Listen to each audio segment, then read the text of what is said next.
Welcome to Kenton's videos. Enjoy the video. You need to act now. Check traffic and make sure you have room to slow. Press the cruise cancel or off button on the steering wheel. That immediately tells the system to stop holding speed. If your vehicle lacks a cancel switch, tap the brake pedal firmly. Modern systems interpret brake input as a deactivation command.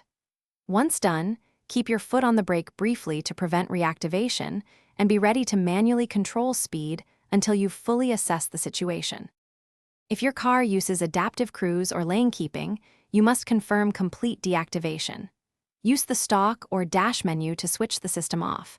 Some cars have a physical button labeled cruise or A-cruise. Press it.